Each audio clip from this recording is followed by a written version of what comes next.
英超強對碰前夕，馬列斯卡突然落車。佢曾經幫球會捧走世界冠軍球會杯，個多月前先喺歐聯擊敗巴塞隆拿，幾日後10人應戰賽和阿仙奴，成為11月英超最佳領隊。本世紀嘅車路士領隊計，馬列斯卡嘅勝率係最高，但仍未能逃過落鑊嘅命運。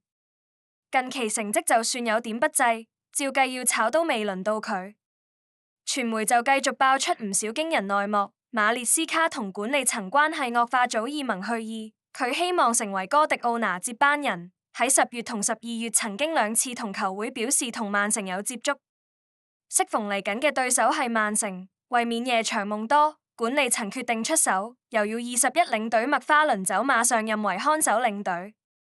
英國天空電視台分析，導火線係球隊近況欠佳，近7場只係贏得1場。聯賽歐聯喺領先之下共失咗20分，佢跟管理層亦有嚴重分歧，排陣上被干預，球員傷愈復出落場時間冇話事權，甚至傳出對班尼茅夫下半場收起爬馬，係管理層下指令要保護最值錢嘅球員，待高價而沽。賽和後馬列斯卡因病未有出席記招，可能已無心戀戰，再加上管理層知道佢早有離心。近期嘅成績亦令人懷疑佢個心仲係咪喺球隊。周中對班尼茅夫，車路士先失1球，爬馬射入12碼追和。雖然安素費南迪斯入波，最後仍然被對手攀平。又再領先下失分，2球都係對手嘅手榴彈掟入禁區製造混亂，令車路士成為英超史上第3支作客被2個界外球攻入嘅球隊。除咗球員專注度問題，身體對抗性不足，防守時失制空權，都係普捷天奴當年提過嘅問題。硬漢卡斯道對曼城將會停賽，令中場更加薄弱。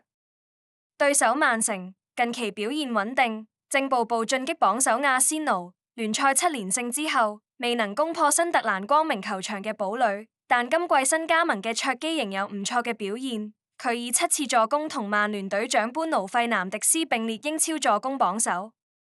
曼城曾經希望引入沃斯代替迪布尼，最後簽咗卓基，後者踢攻中嘅表現亦冇令哥碎失望。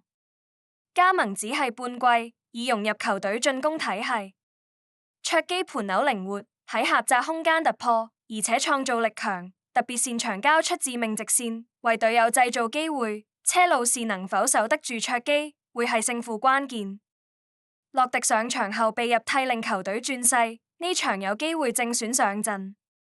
曼城主場向來硬淨，馬列斯卡擅長打大鱷，越強越強。